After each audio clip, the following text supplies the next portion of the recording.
Takulandirani ku AMTV Malawi kuchimake kwa nkhani zenizeni. Ngati nkhani imeneyo kuno kulibe, dziwani kuti nkhani imeneyo ndi abodza. Taonacho anamalomba minister mulibanja nduma ndi muno gaidi. Mbona bwana? Zabwino tu. Adukufuna sima. Ufuna kusima na ngati mkaso zija kudeze ngazi. Ufuna sima ne kuti je sima koma ngenda DPP. MP wakeso wa DPP neli divano. Witu uzaindazi zatuwa. Kuti ngatafuna zinapi DPP. Utanga wakulu umene mwaberetsa pano kwa batatu utaona. Utanga wakulu ndo walimbikitsa kuti kuno kuvota inavota kali. Navotera professor akapita mtali. Navoteraso kumbu wa DPP. Koma imfa zimene ndo yatipanga chibongo. Kuti tipitirize zimene iwo achapali Musa amafuna kuti zichitike kuno komanso anthu zimene amafuna kuno kufuna kuti alimbikitse kuti akavotere wa DPP. Ndithu mukuganiza kuti chisankho cha pathetic kuno ziyeni kudalira ziyeni tinitu ndizikukwa ife njala kamaamulira sikhalapo chuma chimayenda bwino katundu samanga ndula yani ntchito so zimapezeka kumaka chitukuko chimabwera ife tikuyembekezera kuti pano kuno tizimwa madzi amipope magetsi akhale posepose misewu tikonze zimukati zimenezo ne anthu akudziwa mpaka anavotera kale ndinena kuti pano ichi sichisankho koma asankha kuno akukayikayi anasankha kale kuno phungu wa DPP pano pakungofuna kuti wonsoso phungu ina wachaimva inali panga chibongo mapriorities akuluakulu mfundo zikuluzikulu ku Eastern Region kuno kuti mathandize anthu ndizo kuno zinga mapriorities anthu mfundo zikuluzikulu zakunoko tu pakuna madzi abwino chakudya tizikhala nacho komanso masukulu komanso zitukuko zizipezeka maganyu uso azipezeka zinthu ngati zimenezi ndipo kwambiri amenewo ndiolemekezeka Shadrack na Malomba kufotokozapo kuti nkhani yayikulu imene ili kuno kankana aliyense afuna kuti aone tione kuti zikhala olemekezeka tikudziweni koyamba. Zina langa ndine Udf wa nyumba ya malamulo kumawa mboma la Machinga amene ndife MP wa constituency komanso ndine second deputy speaker wa nyumba ya malamulo ndithu kwambiri kuyembekezera zotani lero pano pali anthu ambiri pano pakuyembekezera mwina mfundo zimene chabo amene akuyimira kuno ku Machinga mikoko zimene wakonza kuti awachitire anthu pa nthawi ino ya kampeni. Ndiye kuyembekezera kuti anthu asanthula nkhani za chitukuko zimene abwera nazo kuti chifukwa chani anthu awa akuyenera kuti awasankhe ndi chimene mukuyenera muyembekezere malo ano. Ndinu mayi ndinunso phungu mwina mapriorities okhudzana ndi azimayi kuno akuyenera kukhala utani kuti miyoyo ya azimayi ipite patsogolo. Chinthu choyambirira tikufuna kampeni ya mtendere dziko lino amene amavota ambiri ndi azimayi ndiye sankha azimayi safuna malo amene mtendere palibe pakufunika kuti kampeni ikhale ya mfundo komanso ya mtendere. Kachiwiri pakufunika kuti manifesto wawo mukhale mapulogalamu amene akuyankha mavuto amene azimayi akukumana nawo. Zimenezo amenewo ndi olemekezeka a Jolobala wachiwiri kwa sipikala olemekezeka yembekezera zotani pano olemekezeka Amalawi onse ndiokonzeka kuvotera candidate wa DPP Honorable Haiya. Maona chikuluchi ndiye umboni kuti Amalawi akufuna professor asapitalika akhale ndi mwana kuno. Mfundo zikuluzikulu zowakopera anthu wakuti avotera Haiya zitizo mfundo zikuluzikulu zomwe mwazikhazikitsa kuti anthu avotere munthu yemwe ali ndi experience yayikulu, munthu amene wagwirapo ntchito kwambirimbiri, amene akudziwa chochita ndipo azatha kukayankhula ku parliament zofunika zakudera kuno. Abwera anthu ambiri tu pano ndiye umboni wotu anthu akufuna chipani cha DPP chipezeke paliponse. olemekezeka zikomo olemekezeka a Bright Nsaka amene ndi wachiwiri kwa president wa chipani cha DPP chigawo chakumvuma.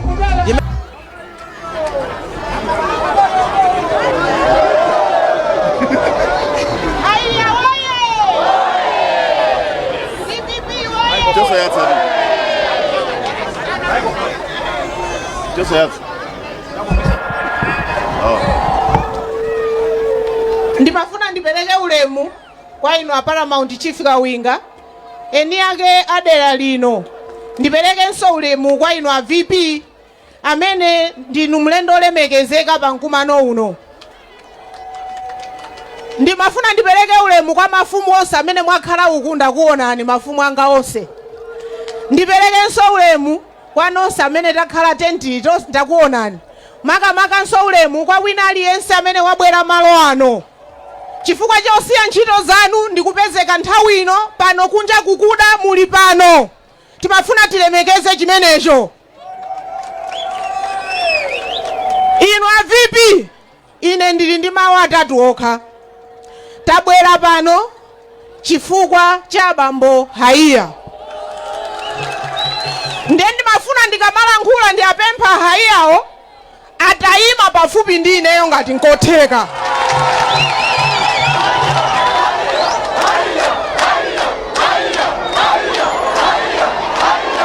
Zikomo kwambiri. Ndimafuna ndiziyauza Haiyawa ali pafupi eti. Constituency ino ine ndayitumikira kwa zaka 10. Anthu a constituency ino ndi anthu achikondi. Ngakhale mmene constituency imagawidwa ine kumapita ku Machinga East ndimapita ndikukumbukira chikondi chimene anthu awa anandipatsa. Mpaka na pano tinapanga maubale. Ineyo ndikabwera mudzi muno olo ndikapita kwa Ntalika olo ndikapita kwa Kankhomba kwa Nyenje konseko ndi abale anga. Inunso muziwe kupanga ubale ndi anthu. Constituency ino Haiya ndimakuyang'anani galimoto yanu ikubwera uko mutayika a security mbali. Constituency ino security ndi anthu amene ali apapawa. Asapezeke munthu wina aliyense okutchingirani kumanena kuti afuna kukutetezani. Chitetezo chanu chili m'manja mwa anthu amene ali panowa. Haiya constituency ino anthu amafuna MP azimufikira mama wa masana madzulo. Ngati mwalimba mtima lero Haiya kuti mwatiyitanisa tonsefe mukhale ndi khutu lomvesera kwamvesera anthu amene ali apawa. Haiya anthu amafuna khomo lanu lizikhala lotsegula nthawi zonse. Mwapase mpata anthu awa azikufikirani mopanda kufusidwa mafunso pagati.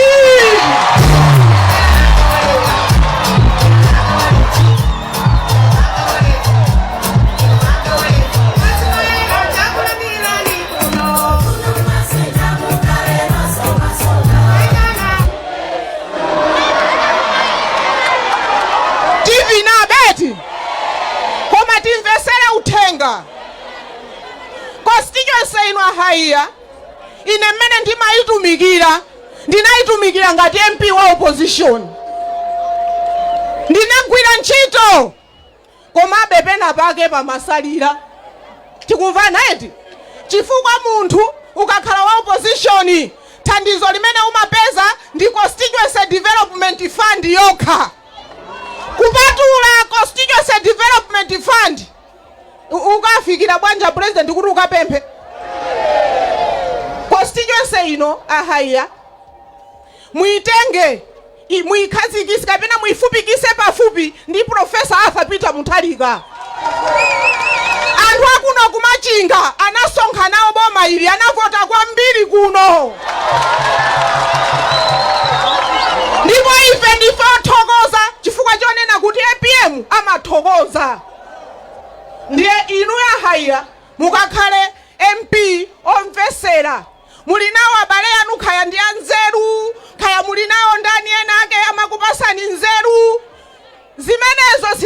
chingakuthandizani.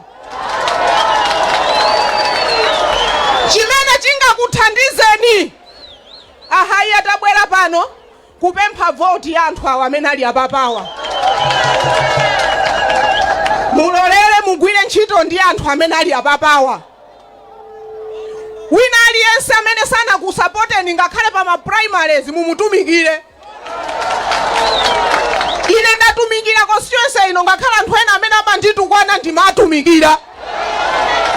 Ndiye inunso mukakhale MP oyanjanisa anthu onsewa komanso mukakonde. Atsogoleri kutumikira anthu sikophweka. Tikumvana eti?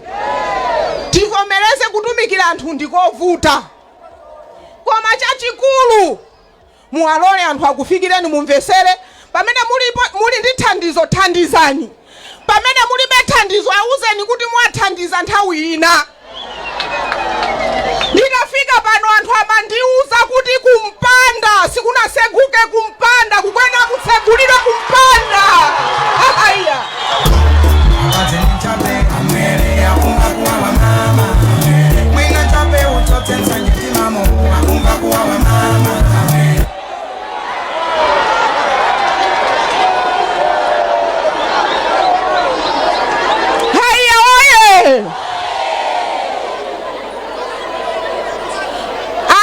Akamapita kunyumba kwanu mafunso akuchuluka kumpanda mafunso.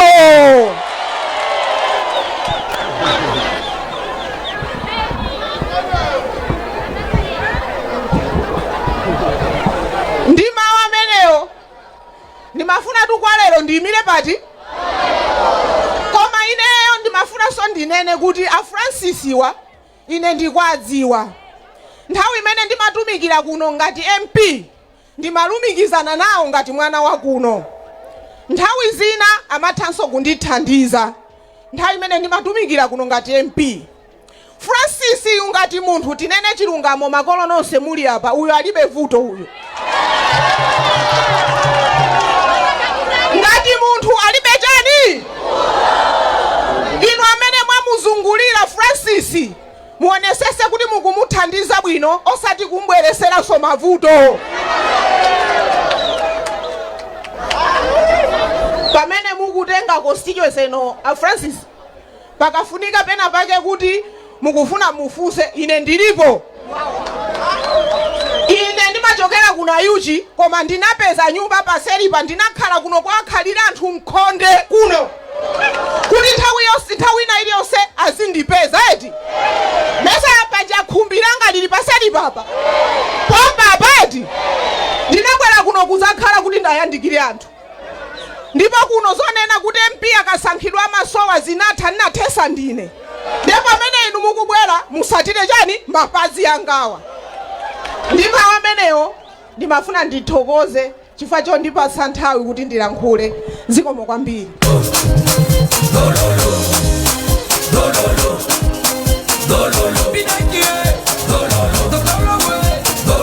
Chala mamba. Apita Haiya.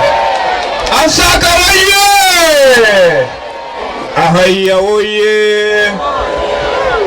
Bana Vice President wa chigawo chino chakummawa.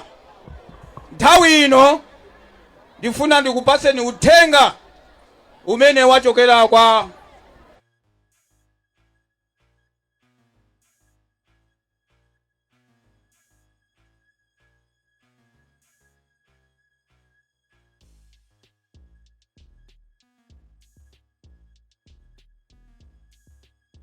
kuno zukani bwana anthu akuonera.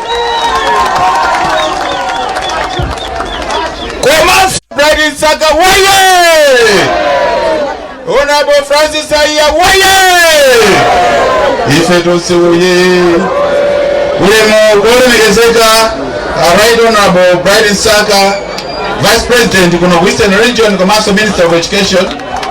Ulemu kwa Paramount Chief amene mulipo mpano. Ulemu nyamara watu ulemekezeka Francis Haiya komanso atsogoleri onse amene mulipo mpano.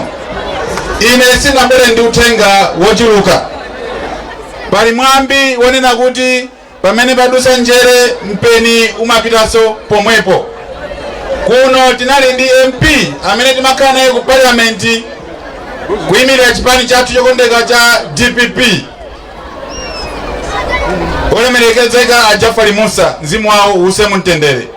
Zimene munachitira a Jafari Musa mchitireni nyamata wanu Francis Haiya komanso chipani chanu chokondeka cha DPP. Ndiye ndi funso limodzi lokha, amene atakonze funso limenelo ndi kumpasa mphaso mphotho pompano. Kodi amene atadzawine chisankho chimene chikubwera pa 30 Juni kuno ku Machinga Mikoko pa tiketi ya chipani cha DPP ndi ndani?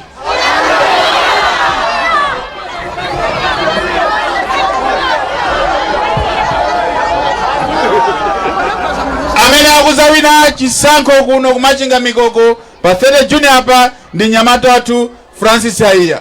Koma chofunikira tisamangolankhula chonchi pano, tikatuluke pa 30 Juni ndi kukaponya voti yathu pa Francis Haiya. Ambuye akudalitseni nonse. Salamu alaikum. Zikomo kwambiri amene ndanduna defense bana vice president. Ife lero titokoze Professor Asa Peter Mutharika chifukwa choti kumachinga kuno amatilemekeza kwambiri. Ife achiyawo tinalibe paramount, koma paramount unabwera chifukwa cha Professor Asa Peter Mutharika. Ife achiyawo tindi mfumu yathu yayikulu tonse kumulanje kusalima kuno patovu ya deza anatsitsangira kunoko paramount chief kawinga ulemu upose pamenepo. Komanso sipokhapo regional governor akutokota pano pakwawo ndi pansana mabomba ulemu upose pamenepo.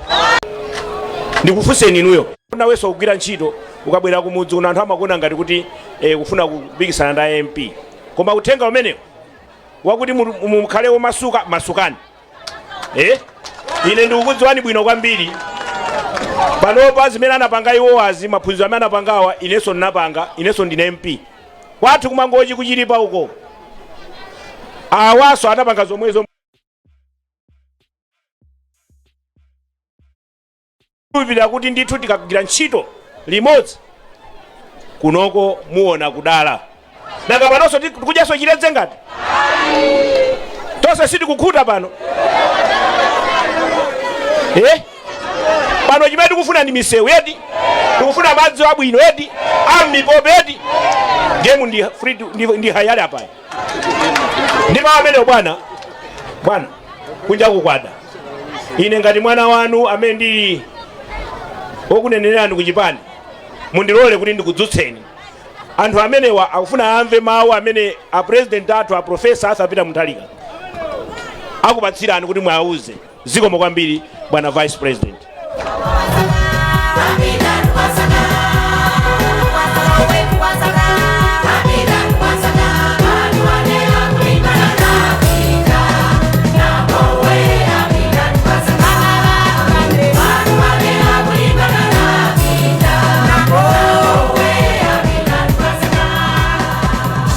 DPP woye! Professor Asa Peter Mutharika woye! A Paramount athu woye! A Haiya woye! Mikoko constituency woye! Ife tonse woye! Ulemu woyamba pa inu a Paramount athu ndiye nonse ndikukutchulani zina limodzi sinditchula maudindo bambo na malomba anduna athu azankhondo Honorable Jolobala Bangolini,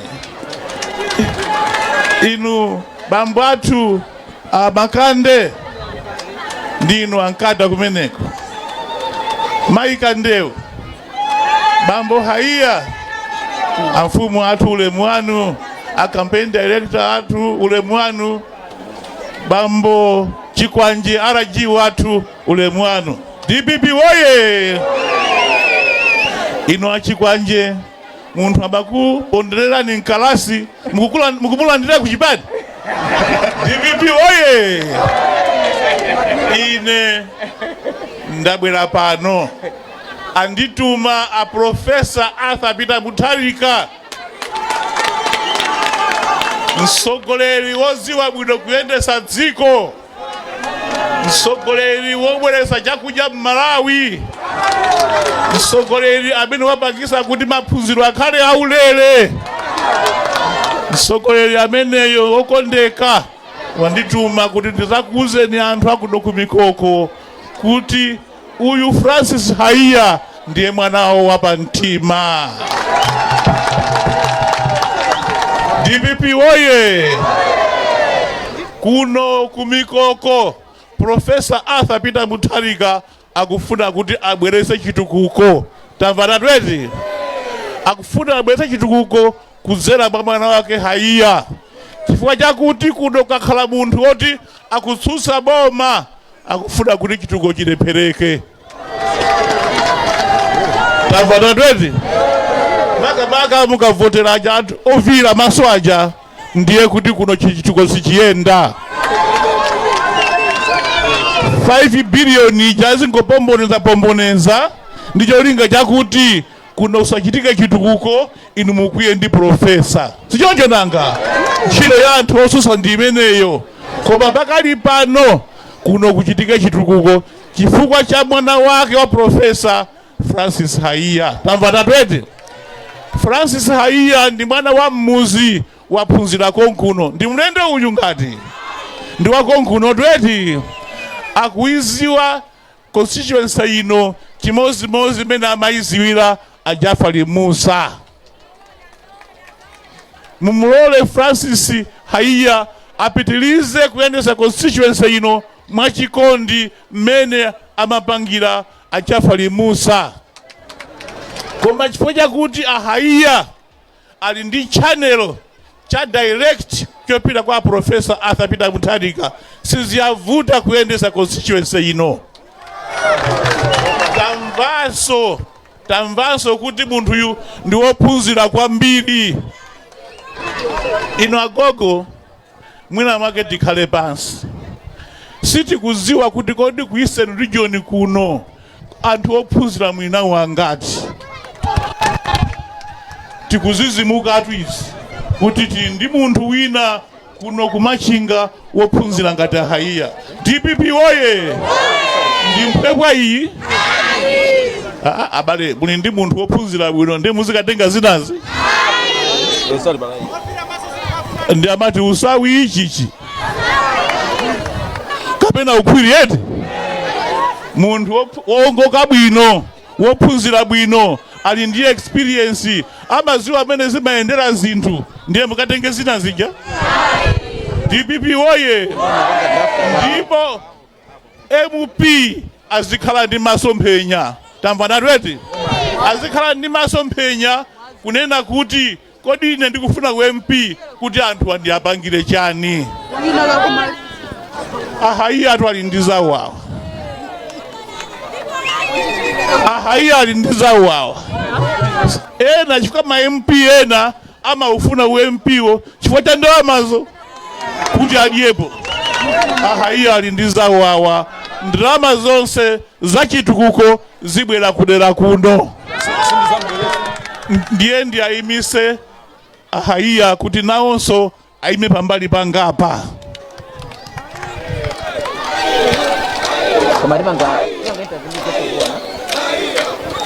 DPP woye! Haiya woye! Mwamuna kale waba mana kutalika vice president. DPP woye! Bwana Haiya ndi amenewa. Amene simunaona Haiya ndi ati? Pa 30 June pano tikavotera atiwo. Kuti abweze kuti chitukuko kutiko. Ndiye bwana Haiya ndikupempheni vision yanu ija, masomphenya anu aja takabedulirani anthu amenewa. Ine ndima pano.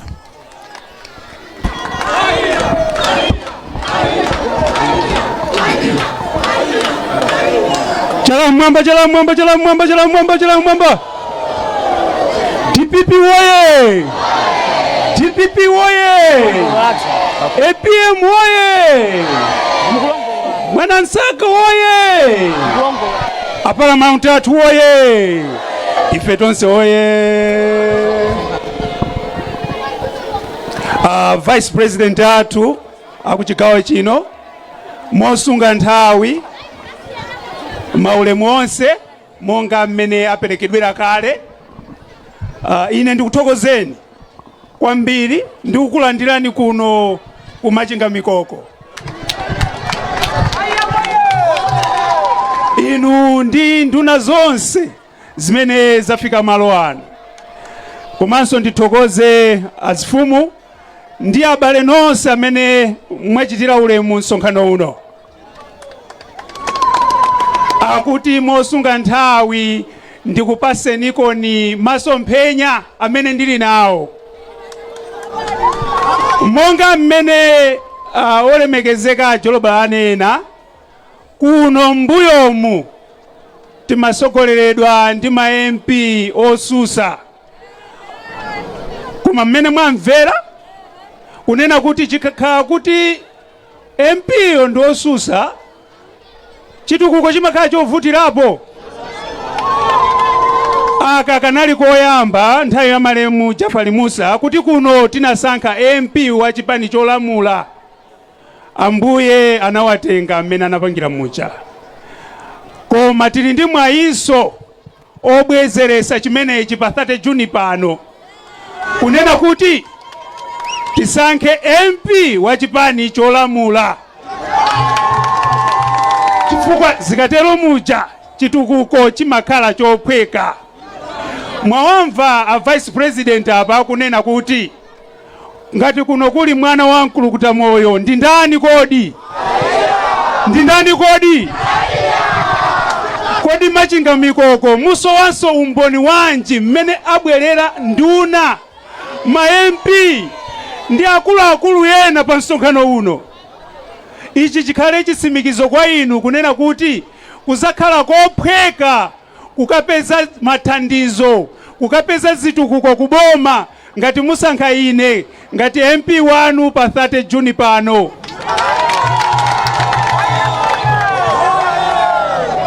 Kuno poyamba kunali dera la Mai Jolobala mmene mwamvera. Ndacheza nawo, ndayankhula nawo. Komanso tinali ndi malemu Jafari Musa, tinkathandizana, tinkatumikira. Zitukuko zinachitika ndithu, koma kuli zitukuko zina zimene zasalanso zoti tikonze. Tili ndi vuto la madzi madera ambirimbiri. Tili ndi sukulu zimene zikumangidwa, pafupifupi sukulu zonse zimene ndayendamo kukumangidwa nyumba, koma kuli vuto la Mchenga, vuto la Kwale kuti timalizise bwino mabloko amene aja. Zimene zichatimalizisa ndithu. Ndiko zaungoperekapo zisanzo pang'ono kumulira Nkhandwe. Tili ndi Day Secondary School imene tikumanga. Pano pali bloko imodzi. Koma tionesesa kuti pamene paja tampitiza mabloko ndipo ana ayamba kuphunzira bwinobwino. Kuli Mirato kwa Nyenje uku. Kuli Mirato misinje yathu imene ili yopochoka. Imene ijanso tikonza.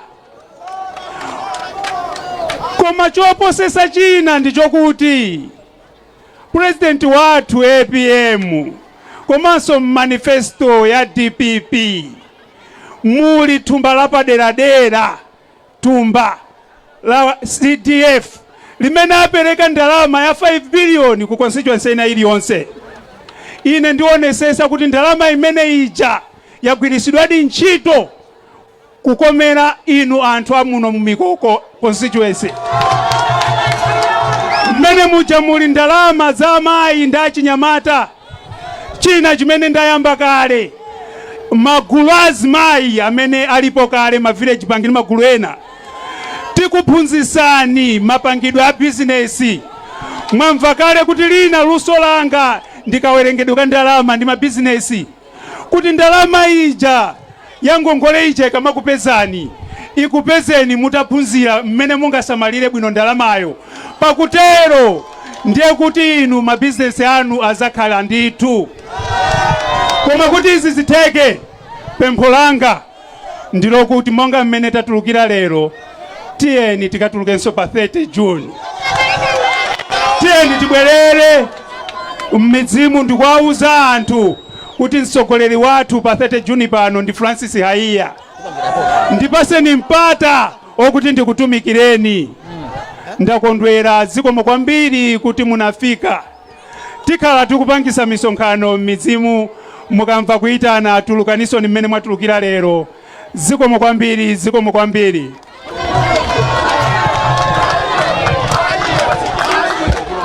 DPP woye! Haiya woye! Ndiye ndikuchenjezeni icheti. Ndikuchenjezeni. Pali anthu ena osowa chipani. Mwamva iti? Ndiyeno akamazungulira muzimu akugwiritsa ntchito makaka a DPP. Siyocho? Asakusokonezeni musalole. Mwamva tweti? Mwana wankulukuta moyo ndi ndani? Ena onsewo akafune makolo awo kwina kwake koma asagwiritsa ntchito makaka a chipani cha DPP. Tamva tweti? Koma Haiyayu mene mwamvera muja simphwepwa.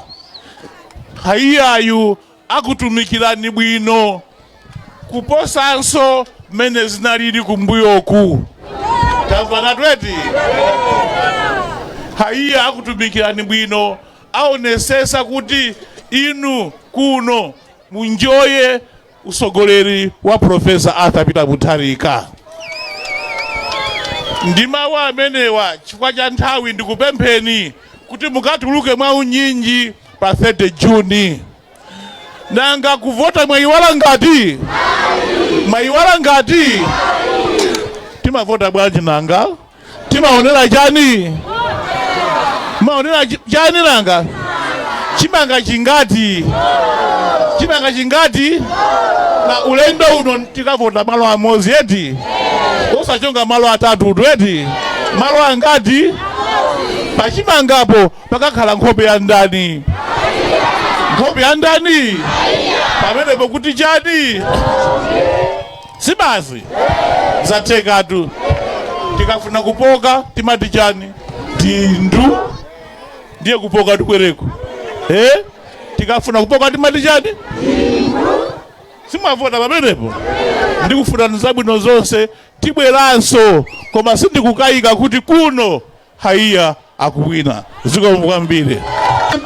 Bright Nsaka, Honorable Bright Nsaka, summarize to us key message to Malawi today. Msonkhano wa ukulu kwambiri komanso msonkhano wa mphamvu chifukwa chakuti uthenga unali umozi. Anthu akuno kumachinga mikoko apitirire kusangalala ndi usogoleri wa Profesa Arthur Peter Mutharika kuzera mwana wawo Francis Haiya. Ndipo kuyambira amfumu ndi anthu onse amene ayankhula pano atsindika uthenga umenewo. Ndipo munaona chukwa gulu crowd imayankhula, anthu awayankhula kuti sakuyang'ananso kumbali, akuyang'ana Profesa Arthur Peter Mutharika, akuyang'ana Haiya.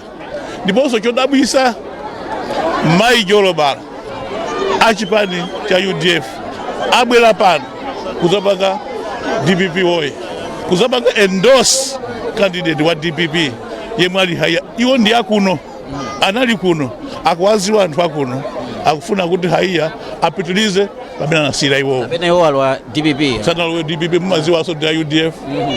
Koma chilungamo.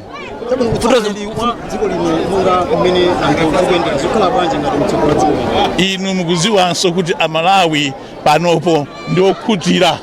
Ena akuchita kunena kuti abwana mukutipweteka ndi nsima kuchuluka. Chimene choyamba chimene amafuna amalawi ndi chakudya. Ndipo chakudya chikupezeka pena paliponse. Amene sanalime cha mtengo ochipa chimenecho ndiye number 1. Komanso mukudziwa kuti makolo ambiri amavutika kulipirana school fees ku secondary. Kulukuta moyo wanena kuti ku secondary sikulu ikhala yaulere amalawi angasowese chani. What is a take home message, Dr. Nsaka? The take home message is this, that the people of Machinga Mikoko should continue to rally behind Professor Peter Mutharika and electing a DPP candidate here to ensure that the development plans that Professor has for this area are implemented by his own person. Priorities for the people of the Eastern region, what are they? Well, as you heard, priorities are food delivered, education delivered. Roads, the roads that are with potholes will have to be repaired. Then we have issues of electricity, and we have issues of water and road infrastructure, including bridges. All those are things that will have to be done. Mind you, 5 billion per year multiplied by 5 is 25 billion per constituency in the next 5 years. Well, that is a lot of money in an area. Finally, maybe how can you explain the leadership of His Excellency Professor Peter? I have explained that already. Top notch. He is unparalleled. He is unequaled. He is probably the best we have ever had. We are lucky to have Professor Peter Mutharika at this point in time. This country was woefully damaged by the Malawi Congress Party, I must tell you. Go and look at every sector. It was down on its knees. Professor Peter Mutharika, brick by brick, is rebuilding this country. Minister, thank you so much for talking to us. Thank you. Amene unditu ndi Bright Nsaka, nduna yona za maphunziro komanso wachiwiri wa president wa chipani cha DPP ku chigawo cha kummawa kufotokozapo kuti nkoyenera kuti anthu kuno asankhe Francis Haiya pa chisankho chimene chikubwerachi kuti chitukuko chimene boma la President Peter Mutharika likulimbikitsa chipitirire. Afotokozapo nkhani ya kupezeka kwa chakudya ndi zinthu zina. Ndiye mwina tilankhule ndi Haiya fikani pafupi, mwina mutatipatsa mpata chabwino. Haiya, msonkhano watha motere, uthenga waukulu ndotani? Uthenga waukulu kwa anthu onse aku Machinga Mikoko constituency ndionena kuti kuli chisankho pa 30 June, ndipo ife tikuwapempha iwowa kuti azavotere chipani cha DPP ndi kuti kandidati wake ndineyo Francis Haiya. Kumenewo ndiye uthenga waukulu popeza lero timakhazikisa kampeni yathu ya chisankho chimenechi. Zikomo. Mfundo zikulukulu zoti anthu akukhulupireni kuno zotani?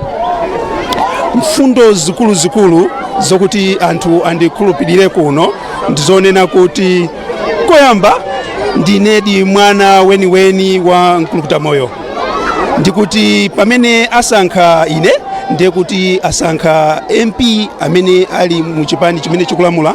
Pa chifukwa chimenecho ndiye kuti chitukuko sichizakhala chovuta nchosoko.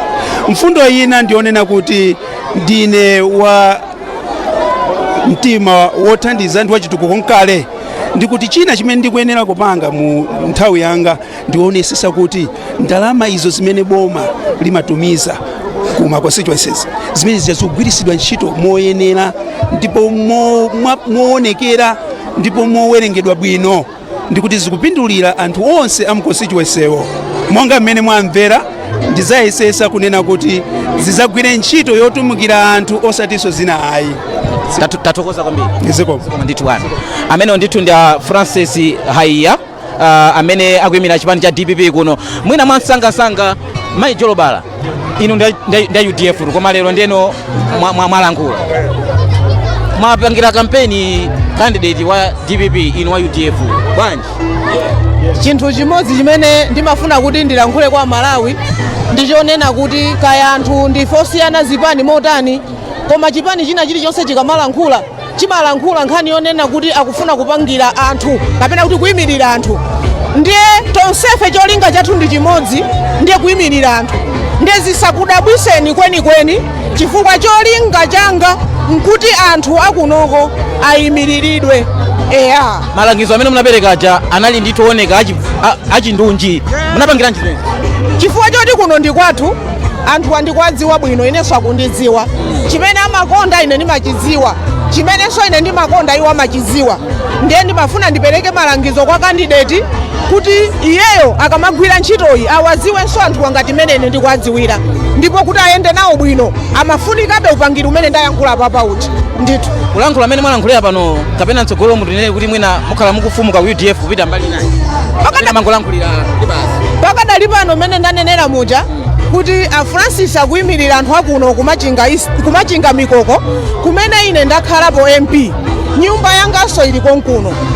Ndikamakhala mu constituency muno ndifuna ndione constituency imene kutumikiridwa bwino, imene anthu zosowa zawo zikufikiridwa. Ndiye ndikamayang'ana ndikuona be upangiri mwa Francis kuti akhoza kuwatumikira anthu pamene akutumikira anthu enawo inenso azinditumikira nawo chifukwa ndili mu constituency mwawo. Briefly in English, Honorable Jolobala, you gave special interesting remarks today. You are a UDF member, but we are here campaigning for the DPP candidates. Why? Whether UDF or DPP or whatever political party you belong, our interest is to serve the interest of the people. Our agenda is to serve the interest of the people. So those people I have been serving for 10 years, they are to be served by Honorable Haiya. So he wanted some notes. So I was just sharing notes so that he should be able to understand the people he will be leading, as well as what is they like and what they don't like. Is this the way maybe, is this a clear message that maybe you'll be dumping UDF in the near future? We have one Malawi, and this is Malawi. This is what we call home. So I wish Malawi all the best. I would want to see Malawi being led by, good leaders. So those who are serving the interests of the people, they are my friends. Amene ndolemekezeka Esther Jolobala. Osaiwala kupanga subscribe ku channel ya AMTV Malawi.